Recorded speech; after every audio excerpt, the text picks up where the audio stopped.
मेरी वालदा की एक ही बहन थी। अम्मी से काफी छोटी थी। बहुत प्यारी सूरत और मनमोहनी शख्सियत की मालिक थी। वो हमसे और हम उनसे बहुत प्यार करते थे। खाला जान की शादी बहुत ही अच्छे घराने में हुई थी। बेहद शरीफ लोग थे, सफेद पोश थे और मुख्तसर फैमिली थी। हम खाला जान के घर जाते तो वो लोग हमारी बहुत कदर करते, जितना हो सकता हमारी खातिर मदारत करते। मुझे खाला के ससुराल वाले अच्छे लगते थे। वहां हम लोगों को मोहब्बत और इज्जत मिलती थी। खाला बहुत खुश और खुर्रम जिंदगी गुजार रही थीं। इनका ससुराल एक मिसाली ससुराल था। कहते हैं कि दिन सदा एक जैसे नहीं रहते। यही हमारी खाला के साथ हुआ। खुदा की करनी इनकी खुशियों को किसी की नजर लग गई कि खालू जान का भरी जवानी में हार्ट अटैक से इंतकाल हो गया और हमारी प्यारी खाला भरी जवानी में बेवा हो गईं। वो 2 बच्चों की मां थीं। बेटी नौरीन 6 साल की और बेटा हमजा अभी 8 बरस का था। दोनों ही प्राइमरी स्कूल में पढ़ते थे। नानी जान ने काफी समझाया कि अभी तुम्हारी उम्र ही क्या है और जिंदगी का एक लंबा सफर बाकी है। दूसरा निकाह कर लो, बच्चों को भी तहफ्फुज़ मिल जाएगा और मैं सुकून से मर सकूंगी। खाला जान ने इनकार कर दिया। वो कहती थीं कि ना जाने दूसरा शौहर किस कमाश का हो। खाला के सास ससुर बूढ़े थे, नंदें शादीशुदा थीं। खाला जान ने अपने ज़ईफ सास ससुर को तन्हा छोड़ना गवारा ना किया। खालू का मकान जाती था जिसमें ये लोग रहते थे। इसके अलावा एक चलती हुई किताबों की दुकान थी जिसको इनके छोटे देवर ने संभाल लिया। यूं इनकी गुजर बसर सफेद पोशी में होती रही और इनके दोनों बच्चे तालीम हासिल करते रहे। वक्त गुजरता गया, यहां तक कि नौरीन और हमजा जवान हो गए और उन्होंने तालीम मुकम्मल कर ली। नौरीन की शादी इसकी फूफो के घर हो गई और हमजा नौकरी की तलाश में सरगर्दा फिरने लगा ताकि बेवा मां को सुख पहुंचा सके। मैं 10वीं जमात में थी। हम अब भी खाला के घर जाते और मैं हमजा से मिलती, बातें करती। हमारे दरमियान पसंदीदगी का रिश्ता इस्तवार हो गया। ये बात वालदा ने महसूस कर ली। तभी दोनों बहनों ने आपस में सुलह मशवरे किया और मेरी निस्बत हमजा से तय करा दी गई। मैं जिन दिनों बीए के फाइनल ईयर में थी, वालिद साहब बीमार पड़ गए। इनके इलाज पर काफ़ी खर्च आया, जिसकी वजह से हमारे माशी हालात भी दगरगूं हो गए। ज़रूरत के तहत वालिद ने मकान के दरमियान दीवार उठाकर घर का वो हिस्सा किराए पर दे दिया। हमारे किराएदार का लड़का दानिश खूबरू नौजवान था। वो पहले ही रोज़ अच्छा लगा। हम उनके घर जाते और वो हमारे घर आते। रफ्ता रफ्ता मैं और दानिश एक दूसरे से मानूस हो गए। बीए के फाइनल इम्तिहान होने वाले थे।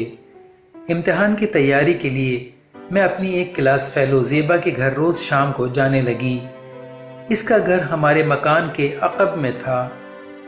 ज़ेबा अपने माँ बाप की अकलौती बेटी थी। वो क्लास में अच्छी पोजीशन लेती थी, खास तौर पर अंग्रेजी में शानदार नंबर आते। मैं इससे मदद लिया करती थी। दानिश को इल्म हुआ कि मैं अपने घर के अक़बी मकान में रोज जाती हूँ, तो वो यहाँ आने लगा। गली में खड़ा होकर मेरा इंतजार करता। मैं इससे कहती, जब हम घर में बातें कर सकते हैं तो तुम यहाँ आकर क्यों खड़े हो जाते हो।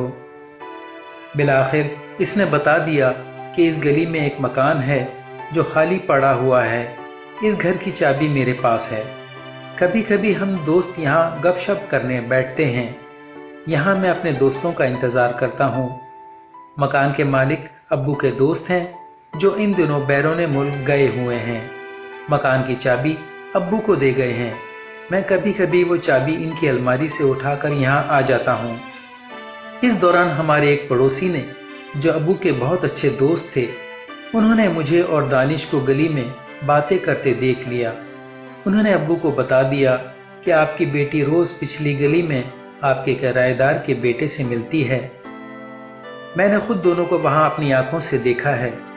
वालिद साहब ये सुनकर आग बगोला हो गए।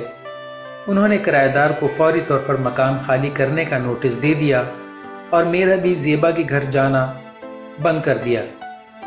कहा कि बीए के पर्चे देकर अब तुम घर बैठ जाओगी। हमजा की नौकरी लग गई थी, अगरचे मामूली मुलाजमत थी, लेकिन वो बहुत खुश था।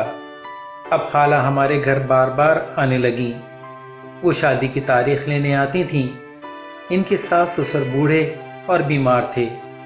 चाहती थीं कि ये दोनों बुजुर्ग अपने पोते की शादी की खुशी देख लें। एक रोज़ बैठे बैठे ख्याल आया कि खाला तारीख लेने आ रही हैं। बिलाखिर एक रोज़ तारीख रख दी जाएगी और मैं हमेशा के लिए हमजा की हो जाऊंगी। शादी के बाद तो दानिश से फ़ोन पर बात करना मुमकिन ना होगा। क्यों ना आखिरी बार फ़ोन करके इसे बता दूं कि मैं बाबुल के घर से रुखसत होने जा रही हूं। इसी दिन ज़ेबा के घर चली गई और इसके घर से दानिश के दिए हुए नंबर पर फ़ोन मिला दिया। इत्तेफाक कि इसके दोस्त ने उठा लिया। बोला, आप फरियाल बात कर रही हैं? अच्छा हुआ कि आपका फ़ोन आ गया। दानिश आपको बहुत याद कर रहा है। दरअसल इसका एक्सीडेंट हुआ है, वो जख्मी है और फलां अस्पताल में है। प्लीज अगर मुमकिन हो तो एक नज़र इसे देख लें। मैं ये सुनकर परेशान हो गई। मुझे दानिश से मोहब्बत ना थी, हमजा ही मेरे बचपन की पसंद था, लेकिन दानिश से एक लगाव तो जरूर था। पहले दिन से ही अच्छा लगा था। दरअसल वो एक भोला भाला सा लड़का था और इससे बात करके अपनायत का एहसास होता था। और बस, इसने कभी मुझसे गलत या लघु किस्म की बात ना की थी। एतबार था, तभी इसके दोस्त के बताने पर मैं दानिश को देखने अस्पताल चली गई। वो वाकई वार्ड में दाखिल था। मुझे देखकर वो बहुत खुश हुआ। मैं वहां चंद मिनट रुकी और दानिश से 2-4 बातें की। इसे बताया कि मेरी शादी हमजा से होने वाली है, शायद अब दोबारा तुमसे ना मिल सकूं। तुम्हारी खैरियत फ़ोन पर पूछ लूंगी।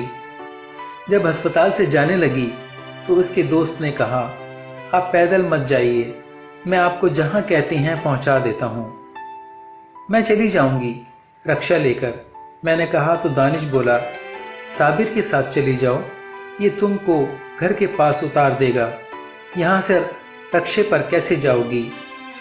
ये इधर ही जा रहा है। दानिश ने एतबार दिया तो मैं साबिर की गाड़ी में बैठ गई। रास्ते में इसने कहा, तुम्हारे बराबर एक डब्बा रखा है, जरा इसे खोल कर देखो, शायद तुमको कुछ पसंद आ जाए। तुम्हारी शादी हो रही है तो दानिश की तरफ से तुम गिफ्ट रख लेना। मैं पिछली नशिस्त पर बैठी थी, बुरक़े में थी। साबिर की गाड़ी में रखा डब्बा खोलकर देखा, इसमें जेवरात भरे हुए थे। अरे इतने सारे जेवर, क्या सोने के हैं? मेरे मुंह से निकल गया। हाँ भाई, सोने के हैं। किसके हैं? मारे तजस्सुस से पूछा। मेरे हैं और किसके हैं? मैं ज्वेलर का बेटा हूं और हम सोने का कारोबार करते हैं, सर्राफ हैं। हमारे लिए सोना कुछ नहीं, जो लेना है पसंद कर लो। नहीं भाई, मैंने कुछ नहीं लेना, मैंने हैरानकुन लहजे में कहा। वैसे ही सब तुम्हारे हो सकते हैं अगर तुम मुझसे शादी कर लो। तुम मुझे पसंद आ गई हो। मैं चौंकी और फिर यूं ही सवाल कर दिया, क्या तुम्हारे वालिदैन बाकायदा रिश्ता लाएंगे? हाँ हाँ भाई, मैं तुमको इज्जत से ब्याह कर ले जाऊंगा और सोने से लाद दूंगा। भला हमजा से शादी करके तुमको क्या मिलेगा? यकीनन वो मुझ जैसा अमीर ना होगा। इस बारे में सोचना जरूर, क्योंकि शादी एक बार होती है और किस्मत से किसी लड़की को इतना अमीर घर नसीब होता है। घर के करीब वो मुझे उतार कर चला गया और मैं इसके कहे हुए जुमले जहन में बिठाकर घर तक आ गई। रात भर सोने के जेवरात से भरा वो डब्बा और उसके कहे हुए अल्फाज जहन में गूंजते रहे। सोचती रही कि हमजा एक मामूली तनख्वाहदार है, वो कभी तरक्की भी ना करेगा। खाला ने बेवगी में उम्र काट दी। भला इनके पास क्या है और मुझे क्या मिलेगा? सारी उम्र की वही सफेद पोशी और खाने को रूखी सूखी। मेरे बच्चों का बचपन क्या होगा? اگر اس وقت درست فیصلہ نہ کیا تو عمر بھر کی غربت گلے پڑ جائے گی۔ صابر نے درست کہا ہے کہ ایسے امیر گھر کے رشتے کسی نصیب والی کو ہی ملتے ہیں۔ صبح تک سوچتی رہی اور جاگتی رہی۔ اگلے روز خالہ آئیں اور امی سے کہا کہ بری نہ جہیز، بس 2 کپڑوں میں فریال کو بیاہ لیں گے۔ اپنے گھر کی تو بات ہے، مجھے ان کے یہ الفاظ برے لگے۔ میرا ذہن تو زیورات سے بھرے ڈبے میں اٹک گیا تھا۔ میں نے ان سے شادی سے انکار کر دیا، اور جب والدہ نے پوچھا تو بتا دیا کہ میں ایک امیر گھرانے کے لڑکے صابر کو پسند کرتی ہوں۔ وہ زندگی کی ہر نعمت سے مالا مال ہے، اور آپ کی بہن کے پاس رکھا ہی کیا ہے؟ بری میں چڑھانے کو 2 جوڑے اور 1 زیور تک نہیں ہے۔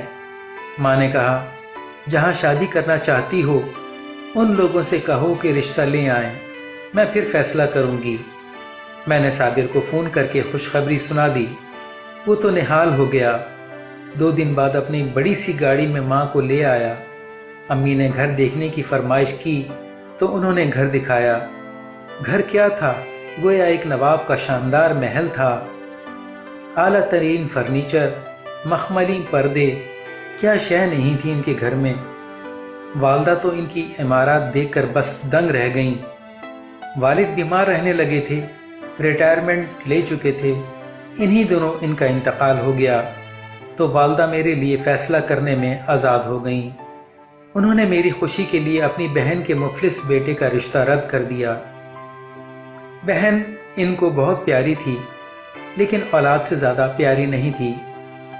میری شادی صابر سے ہو گئی، بیاہ کر اس کے بنگلے میں آ گئی۔